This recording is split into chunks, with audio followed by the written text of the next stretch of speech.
Hi, Awesome. Masha. How you doing Hey, today? all good. How about you? Doing well. Yep, days off to a great start. Enjoying this fall weather that Yeah, is suddenly upon us. I know. It's fantastic. I'm loving it. And so thanks so much for taking the time. You and I have crossed paths because we're both in a wellness space. We have a lot in common, and we wanted to make this recording, this video for anybody who is in charge of other people, right? Who are leaders, managers, who are in charge of leading a team. And we wanted to talk about regulating yourself while you're in charge of others. So this is a really true topic for us, both Hannah and I, because we're both founders, we're both leaders. We carry the vision and the weight of both of our businesses. We've been in business for about a decade, so we have that in common. We've ridden the waves of the businesses, the pivots. We know that in leadership, as I'm sure you guys can relate, is it's not linear, right? There's ups and downs, and it's kind of like a roller coaster. And another thing that Hannah and I have in common is we're both mothers. We're juggling the reality of having a family and leading our teams and managing our businesses. So that's why we're here. So thank you, Hannah, for being here. But let's do a little bit of an introduction. So Hannah, tell us a little bit about you, Balance Awakening. Yeah. So I'm Dr. Hannah Yang. I'm a licensed psychologist, and I started Balanced Awakening in 2015 as a niche psychotherapy practice for women. And, we've really expanded and grown, kind of out of that as well. We are still a niche therapy practice for women and all things women's health. But now we see couples, we work a lot with relationships, we see teens, we see kids. So we've kind of expanded beyond just the female population, but we're still very focused on women's issues. We've also really expanded into somatic therapy, which is where Masha comes in too with yoga therapy. We have a lot of synchronicities and a lot of ways of kind of being able to serve people in complementary ways. So, um, we're here in Chicago. We're also in Miami. In Chicago, this is our home base in Chicago. I've got over 30 therapists on the team right now and 4 different office locations. So in terms of being a leader and holding the space for the team, I would consider myself an expert at this point in terms of regulating myself and the impact that has on the business and on the team. And I've learned a ton along the way. When I wasn't so regulated, what happens? Mhm. um, so I've got a lot to say on this topic. So thanks, Yeah, Masha, for giving me the platform to share absolutely. some of this with Yeah, everyone. I'm super excited to dive into more of the topics, but I'll give a little bit of an intro to me and Vibrant Yoga. So I'm Masha from Vibrant Yoga, and we've also been around about 10 years. And we started as a company where we travel into the people's homes, right? So we go into people's homes for private one-on-one session because I found that group sessions were not as effective for regulating the nervous system. There was a lot of people in the group session. You can't really get a lot of things done and focus on you. So that's where Vibrant Yoga really was born, from private sessions, and then we've expanded into the corporate realm. So we do a lot of employee wellness, a lot of corporate workshops, and different corporate events for employee regulation because I'm not sure actually, Hannah, your history, but I come from a corporate world myself. And so that's kind of where that came from. So before starting my yoga business, I was in marketing and public relations. And, a lot of the corporate world was stressed, right? I felt that somatically. And so that's really the catapult, right, for Vibrant Yoga is, starting for corporate side. So we love serving employee wellness and leaders, because when leaders are regulated, then the whole team is regulated and the business thrives. And that's why we do what we do. So with that, the first question I wanted to talk about is, Hannah, why do you think that leader self-regulation is super important for the whole team and the business as a whole? Mm-hmm. Because your energy sets the tone for everything. It really does trickle down. I like to say that I really run my business Balanced Awakening from the inside out, and it's constantly evolving as I evolve. Um, so and I've seen just over the years how what's happening in the business it just kind of reflects what's happening for me, or whatever kind of limitations I may be experiencing, how that kind of shows up in some way in the business. Mm-hmm. Um, but just I'm a big fan of Mind Valley. It's a growth and learning platform, and I'm forgetting the name of this leader, but he's got a quest, which is a program on scaling to 1 million. Mm-hmm. So I went through that just to kind of see, like, what does he have to say? And one thing that really stood out to me that he said was, um, if you're having a bad day, don't go into the office. Like, do not, like, if something is wrong, like because your employees will pick up on it, Mm-hmm. and they won't have the context necessarily for what's happening. Yeah. Like, unless you tell them, I had a fight with my wife last night, and like, but you Yeah. don't want to do that. You don't want to put that on. But Yeah. um, it can easily get interpreted if you kind of go in and you're in a bad mood, Yeah. or things are kind of off because of a personal thing, that can easily get interpreted by your employees as, I'm doing something wrong, or Yeah. like, or something's not right in the business. And so those, you're always setting the tone. Like, your mood is always setting the tone, because Yeah. it's gonna come out, it's gonna be expressed in some ways.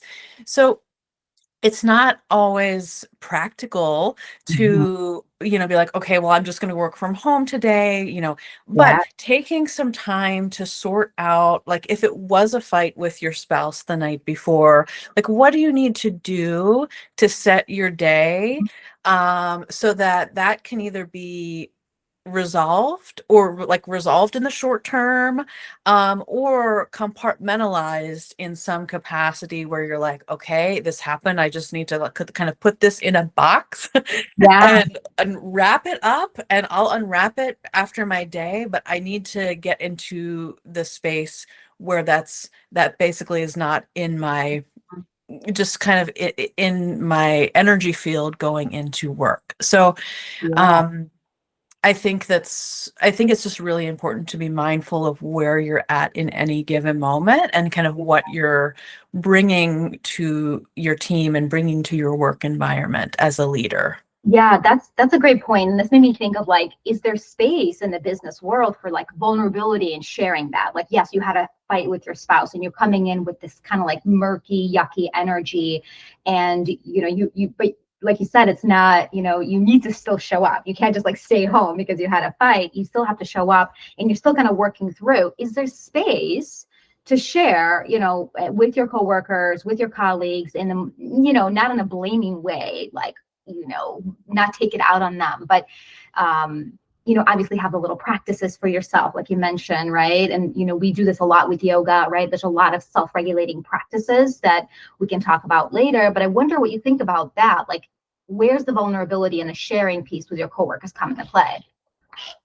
Yeah, I mean, I think that's going to be different for every environment and every person. I think that it's important to have healthy boundaries and to not overshare, Yeah. and to kind of put whatever's happening personally, on your team or your employees, and be, sharing that. But maybe it looks like, you know, if you're just not if you're just coming in, you're just like not okay, Mhm. being able to say like, yeah, just there's some personal stuff, so I'm not kind of at 100% today, I'm at 70%, Mhm. or maybe there is some sort of barometer that you can kind of set, like when you come in, you're like, okay, my tank is about at 60% full today, just based on like what's happening overall in life. Yeah. So if I'm not fully on my game, or if I don't seem fully present, that's where I'm at. Yeah. And so is there maybe a way of being able to share where you're at without giving like those explicit details about what's happening, so it's not like kind of burdening someone, but just kind of showing up like, I'm a person Yeah. and Yeah. life has many dimensions and elements to it. It's not, Yeah. I'm not a robot showing up to work every day to be Mhm. 100% on Yeah. work. Yeah. So I think that's where vulnerability can kind of come into play, where Mhm. you're sort of represented as a more full human, but maybe not disclosing like all the details about what's happening, that's why you're at that 60% Yeah. or why you're at that 70%. Yeah.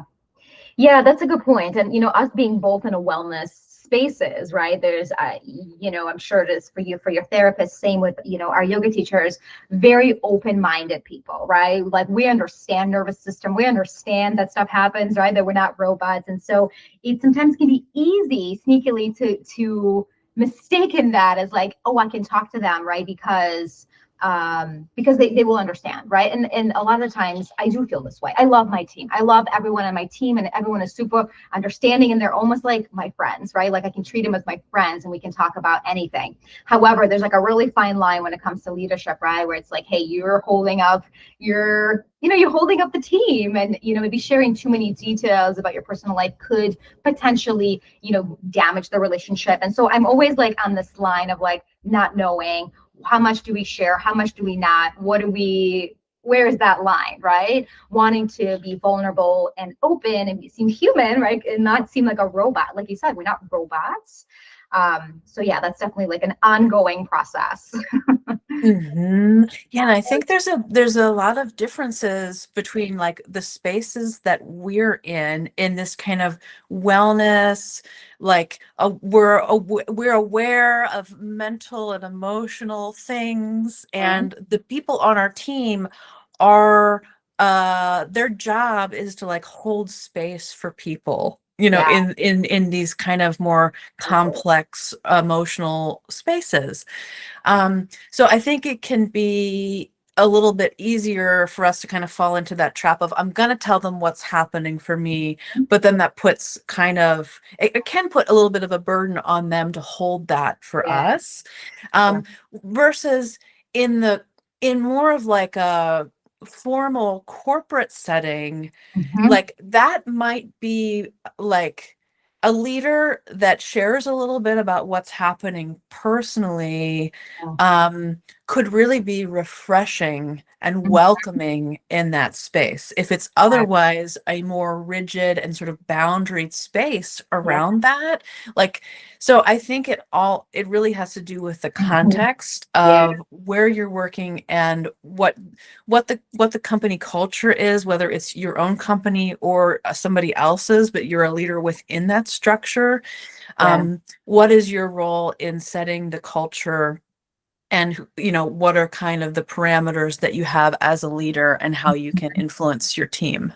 Yeah, I agree that when leaders come and share vulnerably what's happening for them in the corporate, environment, when I used to be in one, it was really refreshing, and it made me feel connected to that person. So that's kind of how I uphold myself as well in a leadership role. It's like, hey, I want to be able to share myself more with the team, without again oversharing or burdening somebody, but still feel like we are relatable, right? We're all humans. We're not robots. So yeah, I totally agree.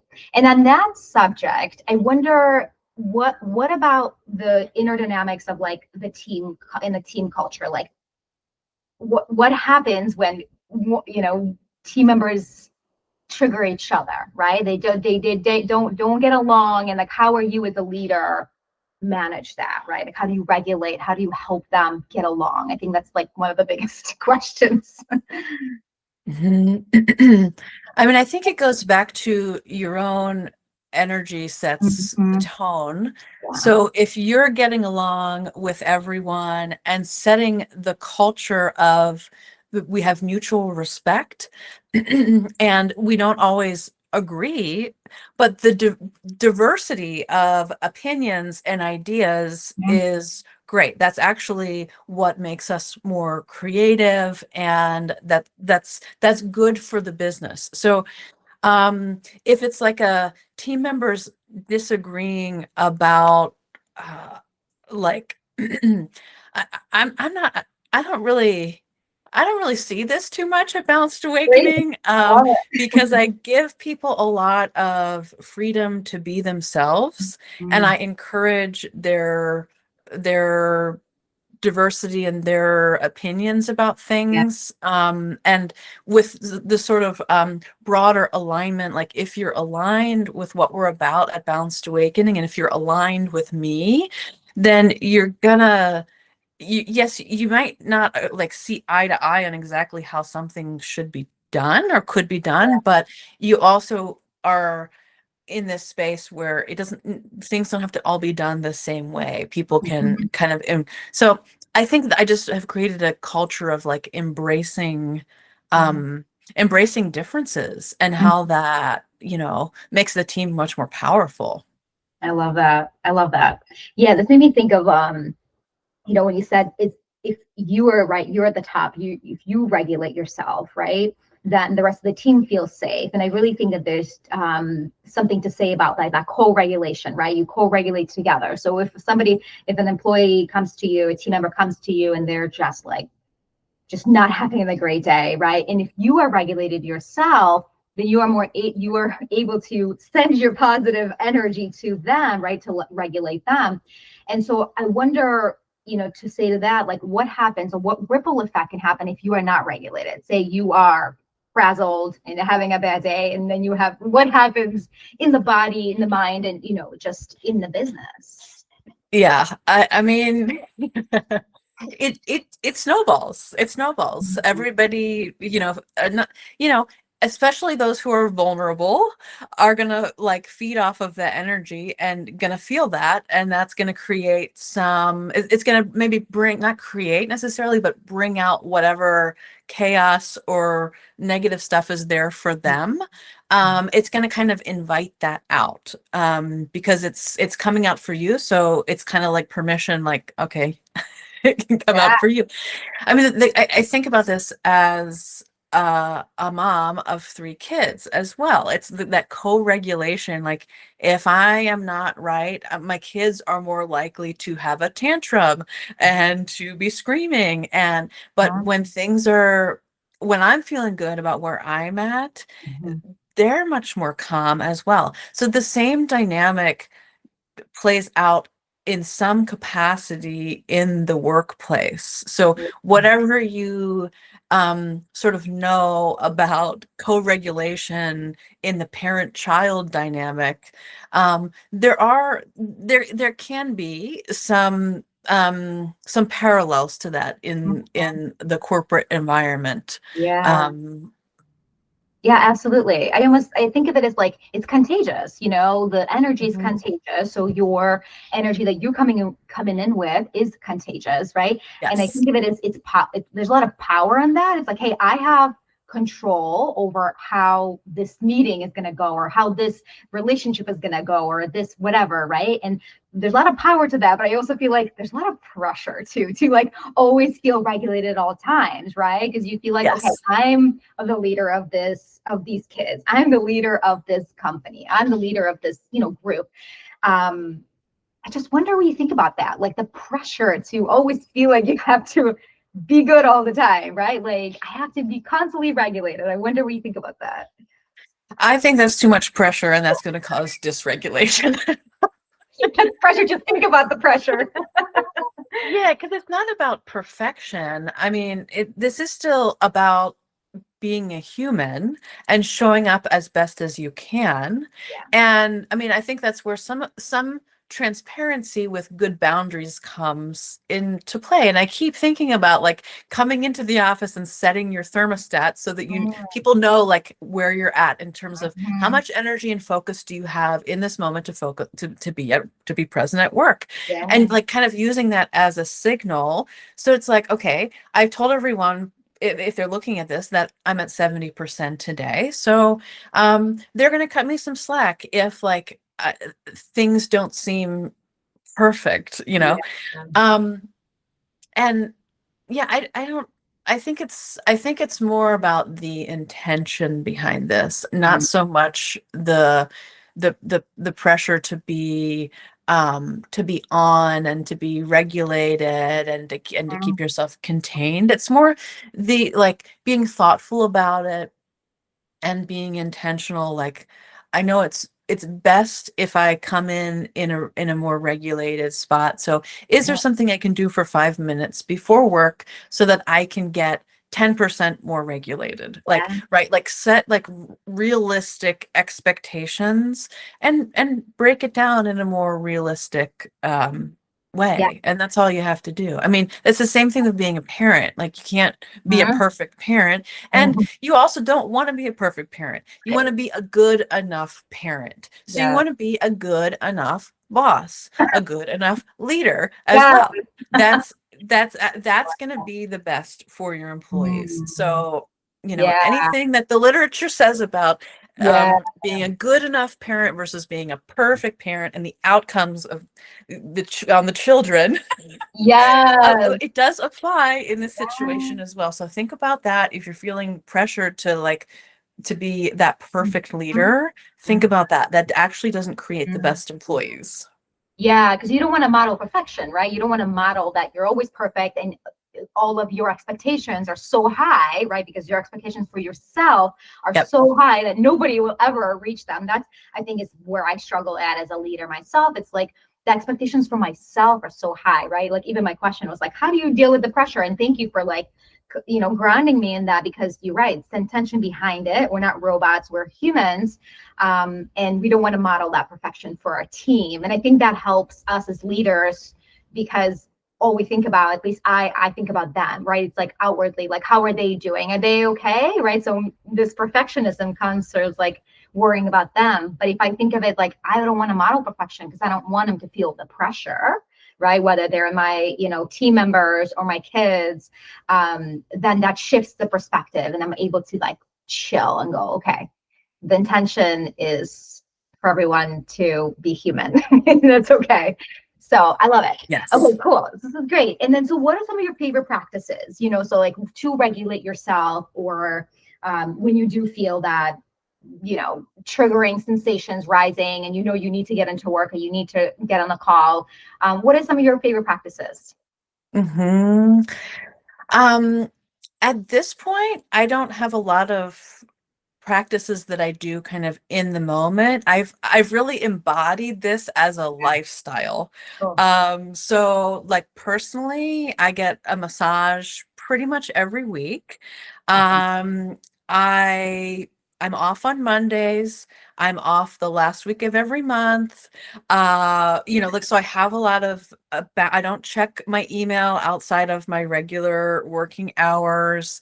So I've created a lot of space for me to just kind of think and be with myself and be creative, which Mhm. is my nourishing place. So then Mhm. when I am team facing and interacting with the team, my energy is kind of in the highest place. Yeah. Um, I would say that one of my favorite longtime practices now has been David Elliott style breath work. And you can listen to his breathwork audios on Spotify. Um, but yeah, I learned this about 10 years ago.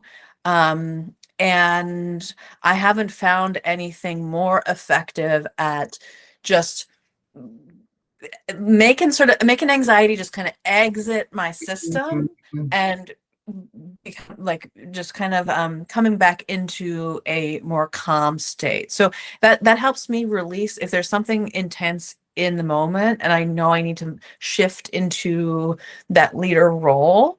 Yeah. That is something that I'll do. I love the 7-minute practice on Spotify. It's the Okay. shortest one. That's enough. 5 minutes of the active Yeah. breathing, 2 minutes of regular that's enough Yeah. to get me into a better state. So there Yeah. are lots of things. And Masha, you probably have more to say about Yeah.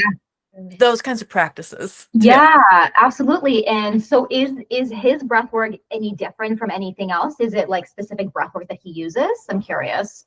It's pranayama yoga breath work. It is one breath in the belly, one breath in the Mm, chest, and out the mouth. So it's gotcha. Okay. Yes. Okay. Yes, I'm like familiar with that. that breath. Okay. Yeah, yeah, yeah. I mean, yeah, I'm a big fan of breath work, as you know. I mean, we just, being in the yoga wellness space, breathing is so, I don't want to say mandatory, but it's like the foundation of any yogic breath or any yogic movement. And Mhm. it is probably the most studied, research based strategy for relieving anxiety, panic, just overwhelm, right? Just when you become in control of your breath, you become control of your life, right? So it doesn't have to be anything specific. I love the specificity of like chest, chest, belly, exhale, right? Because that focuses the mind. You have something to focus on. But I also just love like close your eyes and just deep breath, right? It doesn't have to be anything specific. It's just breathe in until it's comfortable and breathe out until it's comfortable. So it's a full breath in and full breath out. And just that alone, just focusing on the in and the exhale, just noticing already has a great effect. And so for people who are like, oh, I'm not good at meditation, I hear this all the time. I'm not good at yoga. I'm not good at meditation. You don't need to be good at it, right? You just need to focus your attention on your breath, on your body. How is my body feeling? And this is kind of what we do, right? Which is why people love to come into yoga class, because they're allowing this hour to themselves to really focus in on the breath, really focus in on the body. What is my body doing in space?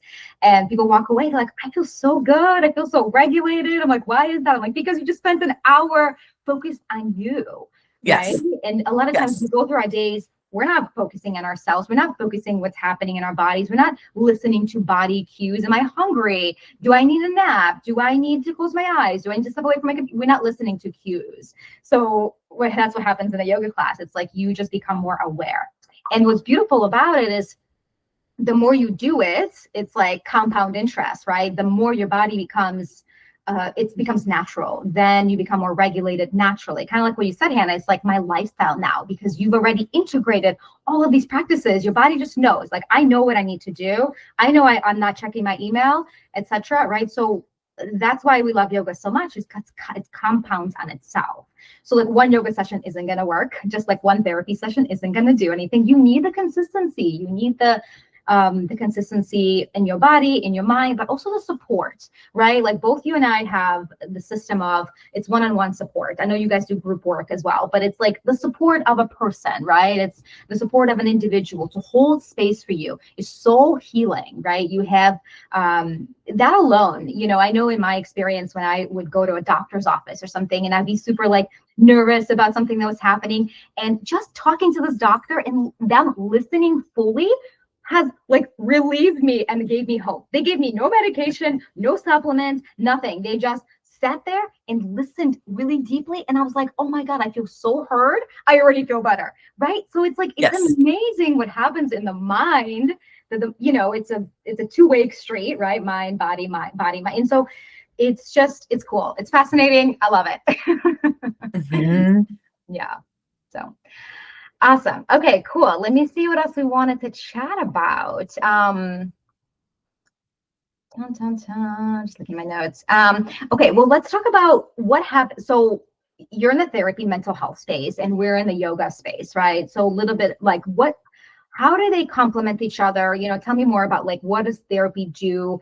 And let's get back into like the leadership role, right? Like how could, and I know you mostly work with women, right? Like your practice work mostly works with women, but I'm guessing men are welcome, right? Or Mhm. all genders. And just tell me more about that. Like, how does the therapy weave into that? Oh, it can help in so many ways, and it really is going to be specific to the person. Sometimes for leaders, therapy starts out focusing on work specifically and how do I kind of manage work. Sometimes it can be more of like logistics and time management and boundaries. We can work with all of that and understanding the environment that you're in and the demands of the environment and the expectations that are placed upon you. We see attorneys a lot. We see medical professionals, and so we understand those worlds Yeah. and how they can really be quite demanding.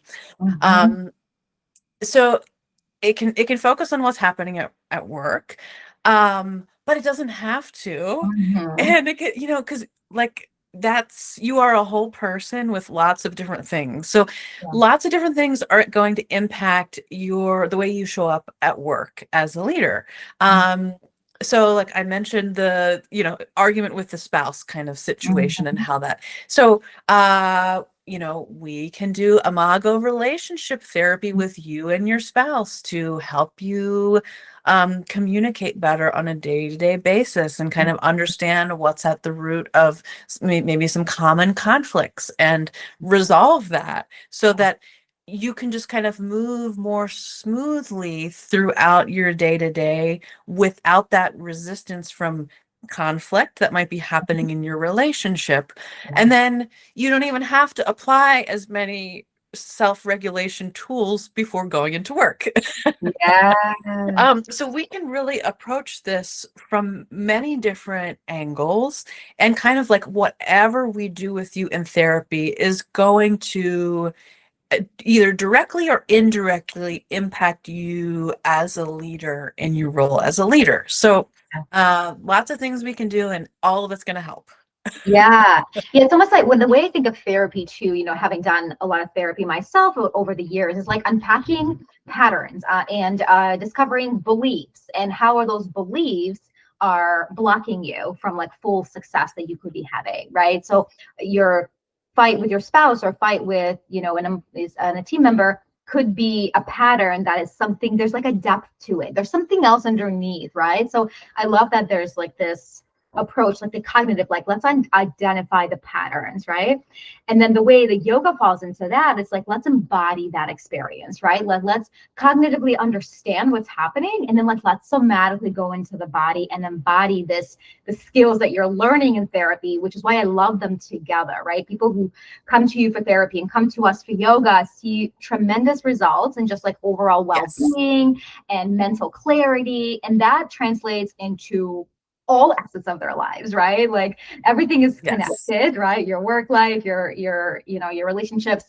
And it made me think of like back in the olden days, right? The old ways of working, right? When it was like you just come to work and you're told what to do and there was no autonomy. It's different, right? The way we work now is different, but I feel like the mindset and just the body has remembered the old patterns, right? So it's almost like we have to unlearn the old patterns through mental health and therapy, and then embody that in a yoga practice, and then we like update our software, right? I think of it as like updating our software on our computer. Like we almost need to update the software, and then we're like, oh, here I am, right? So yeah, great. And then together they're great. They give the insights and the practice, and they teach the body to feel good in your skin. So Yeah, I think that embodiment piece, like in therapy, yes, we're talking, and you might understand something in your mind, and but then adding that element of yoga yeah. or breath work can help you bring that what you now know into your body and help teach your body that it is safe. Your Yeah, new identity with your new understanding up here, it's safe to implement, integrate, and your subconscious can kind of let that settle in. absolutely. Absolutely. I love it. Well, one practice, that I recommend from just a takeaway that from this episode is breathing, right? It's a super simple breath. We can look up Hannah's and we can link that too for David. Was it David's? David's David breath? Elliott. David David Elliott. Elliott's breath, or just taking 3 deep breaths. So before maybe you going into a meeting, or before making a decision, or before hopping on a call with a team member, taking that breath and just setting the intention to do good, right? Like you're there to do good and be with your team in the most regulated way, because the ripple effect is big, right? You as a team member, as a leader, have that effect and have that power to affect others. So simple deep breaths in, deep breaths out, and that helps to communicate to your nervous system that you are safe, that you are okay, and communicates calm to everybody else. So yeah, any last parting thoughts, Hannah, before I'm we doing wrap? those 3 deep breaths right now and Yes, feeling yeah, better. Just it's yeah, nice to just like be reminded, like, yeah, oh right, I can pay attention to that and slow that down and yes, mm-hmm. drop into that. Yeah. Um, yeah, I think that's powerful. Yes, and that reminds me too that a lot of people think and assume that people in the wellness spaces are just like they got it, right? Like, oh yeah, she's a yoga teacher. She's like she knows how to do handstands and she should be super regulated, or she's a therapist. She needs to like she's on top of her game. She has no triggers and she's good to go. That's not the case. A lot of the times we're still human, right? We keep going back to this. We're not robots. We're still human. We still have the, we all have the amygdala response and the fear response and the trigger response. And so learning these tools is imperative and super important for all of us, right? No matter what industry we're at or what constitution we might be, whether we run hot or cold, as a temperature, super important for our own well-being, but for others around us, because we're not an island, right? We operate in relationship with our kids, our families, our team members. So as a leader, super important to regulate yourself through the breathing, having support for mental health and moving the body. So, and if we can help you do that, we would love that. At Vibrant Yoga, this is what we do. We come into the home for private sessions one-on-one and into the corporate work. So we come into your workplace and we offer sessions for your employees, for the leaders, anything from yoga, movement, meditation, breath work, as we talked about, as well as workshops, right? Just educating your team on what is stress, right? Just having that awareness is could be profound as well. And then I'll let Hannah kind of take it away with what you guys can offer in terms of that. Yeah, so right now we are primarily working one-on-one with individuals and couples. And just visit the website balancedawakening.com and you will see a ton of information. Hopefully it's not too overwhelming, but it's a lot of good information about our services, our office locations. We're telehealth throughout Illinois. So if you live in Illinois, we can see you. And like I said, some of our specialties, somatic therapy. So if you like the idea of incorporating the body a little bit within the psychotherapy session, we've got you there. Um, and yeah, we've got therapists with all different kinds of specialties, and there's going to be someone who resonates with you. Exactly. Yeah. So both Hannah and I have, a team of, we have instructors and therapists who, again, we match right with the right instructor Yep. and the right therapist to the client. So it starts with an intake, kind of understanding the goals, understanding what we want to do, and then matching with the right support person. So yeah, so if this resonated with you, feel free to reach out to us. We're vibrant.yoga. There's no .com, just .yoga. And yeah, thanks so much. Thanks so much, Hannah, for taking the time to chat. It was super insightful conversation. I loved it. Yeah, this was fun. Thanks for, inviting me. Of course, absolutely.